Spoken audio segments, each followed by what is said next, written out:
Welcome to Meet the Press. This is Tatum Weight, reporting to you live from Chandler, Arizona. Today we will be discussing the Iran nuclear deal.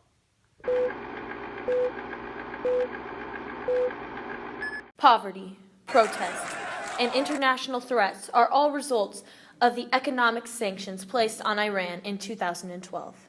Today we are joined by Tatum Tate, an expert in the Iran nuclear deal. Miss Tate, what can you tell us about this controversial issue? Well, Tatum, the idea of the Iran nuclear deal began last year after President of the United States, Barack Obama, questioned the economic instability of Iran due to these sanctions.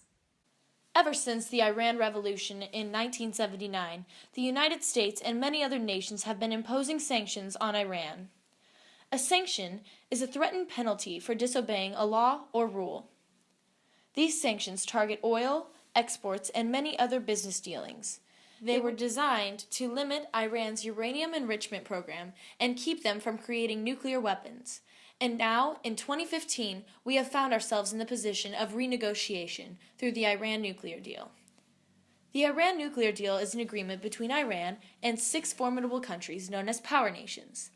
This deal limits Iran's nuclear weapon facilities even more in exchange for the lifting of the current sanctions crippling the Iranian citizens. There is some apprehension about lifting these sanctions for mainly 2 reasons. First, Iran has a history of deception, and second, Iran doesn't have a good relationship with Israel, one of our allies.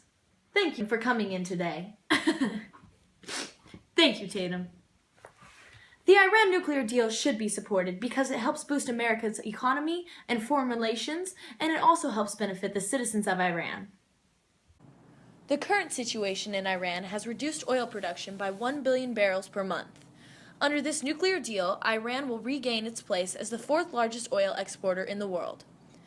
This benefits the American people by reducing oil prices and making the U.S. less dependent on Saudi oil.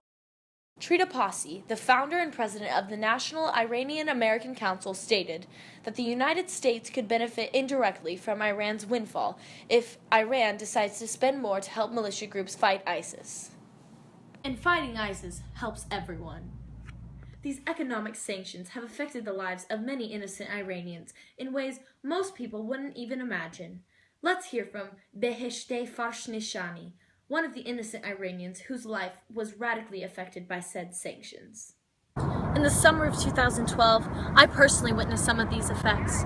My uncle, diagnosed with cancer, was undergoing chemotherapy when his original prescription was replaced by an Indian version.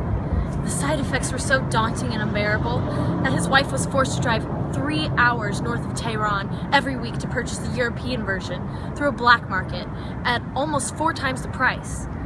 But my uncle was fortunate. Given the crippling economic circumstances, most Iranians cannot track, let alone afford, the necessary resources. With the sanctions lifted, the Iranian people will be able to get needed medication and have a better quality of life.